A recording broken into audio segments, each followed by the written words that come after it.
IPL സ്വന്തമാക്കിയിരിക്കുന്നു. IPL royal challengers Bengaluru സ്വന്തമാക്കിയിരിക്കുന്നു. Royal champions ആയിരിക്കുന്നു ബംഗളൂരു. IPL ഫൈനലിൽ പഞ്ചാബ് കിങ്സിനെതിരെ ആധികാരിക വിജയം നേടിയിരിക്കുകയാണ് റോയൽ ചലഞ്ചേഴ്സ് ബംഗളൂരു എന്ന് തന്നെ പറയേണ്ടി വരും. ഒരുപക്ഷെ 191 റൺസ് വിജയലക്ഷ്യമായി ഇറങ്ങിയ പഞ്ചാബ് കിങ്സിന് 184 റൺസ് എടുക്കാൻ മാത്രമാണ് സാധിച്ചത്. 61 റൺസ് എടുത്ത ശശാങ്ക് സിംഗ് മാത്രമാണ് ഒന്ന് പൊരുതി നോക്കിയത്. 2 വിക്കറ്റ് നേടിയ ഭുവനേശ്വർ കുമാറും 2 വിക്കറ്റ് വീഴ്ത്തിയ കൃണാൽ പാണ്ഡ്യയും ബൗളിങ്ങിൽ മികച്ചു നിന്നപ്പോൾ വിരാട് കോഹ്ലി എന്ന ഇതിഹാസത്തിൻ്റെ പൂർണ്ണതയാണ് കാണുന്നത്.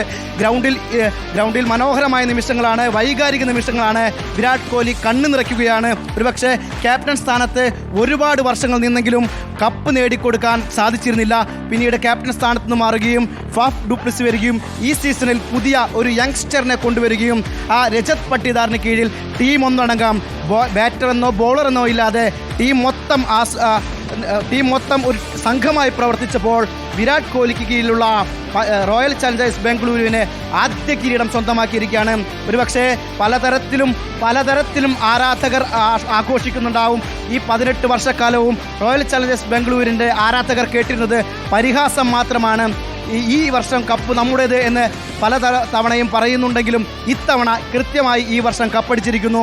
ഫൈനലിൽ പഞ്ചാബ് കിങ്സ് എന്ന പരുത്തരെ വീഴ്ത്തിക്കൊണ്ട് കപ്പടിച്ചിരിക്കുകയാണ് റോയൽ ചലഞ്ചേഴ്സ് ബംഗളൂരു. ഒരുപക്ഷെ മത്സരത്തിലേക്ക് വന്നാൽ ആദ്യം ബാറ്റ് ചെയ്ത റോയൽ ചലഞ്ചേഴ്സ് ബംഗളൂരു വലിയൊരു ടോട്ടൽ ഉയർത്തിയോ എന്ന് ചോദിച്ചാൽ അങ്ങനെ പറയാനാകില്ല. 200 റൺസ് കഴിഞ്ഞ ക്വാളിഫയറിൽ പുഷ്പം പോലെ അടിച്ചെടുത്ത പഞ്ചാബ് കിങ്സിനെതിരെ വെറും 190 റൺസ് മാത്രമാണ് അവർക്ക് ഉയർത്താനായത്. അതിൽ 43 റൺസ് എടുത്ത വിരാട് കോഹ്ലിയുടെ ഇന്നിങ്സ് വലിയ വിമർശനത്തിന് ഇടയാക്കിയിരുന്നു. 35 പന്തിൽ വെറും 3 ബൗണ്ടറികളുടെ പിൻബലത്തോട് കൂടി മാത്രമാണ് 43 റൺസ് എടുത്തത്. ഇത് വലിയ വിമർശനത്തിന് ഇടയാക്കിയിരുന്നു. 190 റൺസ് എന്ന ചെറിയ സ്കോറാണ് ഉയർത്തിയത് എന്ന വിമർശനവും സമൂഹ മാധ്യമങ്ങൾ ഉയർന്നിരുന്നു. എന്നാൽ കൂറ്റനടിക്കാരായ പ്രിയാൻഷ് ഷാരിയെയും പ്രഭ് സിമ്രാൻ സിംഗിനെയും അധികം സ്കോറിന് വിടാതെ പിടിച്ചുകെട്ടിയ റോയൽ ചലഞ്ചേഴ്സ് ബൗളർമാർ പിന്നീട് വന്ന ശ്രേയസ് അയ്യരെ 1 റൺസിന് പുറത്താക്കി.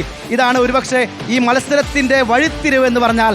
ഈ മത്സരത്തിലെ വഴിത്തിരിവ് റൊമേറിയ ഷെപ്പേർഡ് 1 റൺസിന് നായകൻ ശ്രേയസ് അയ്യരെ പുറത്താക്കിയതാണ് ഈ മത്സരത്തിലെ ഏറ്റവും വലിയ വഴിത്തിരിവ്. കഴിഞ്ഞ മത്സരത്തിൽ 87 റൺസുമായി പുറത്താകാതിരുന്ന ശ്രേയസ് അയ്യരായിരുന്നു ഈ പഞ്ചാബിൻ്റെ പ്രതീക്ഷകൾ അത്രയും.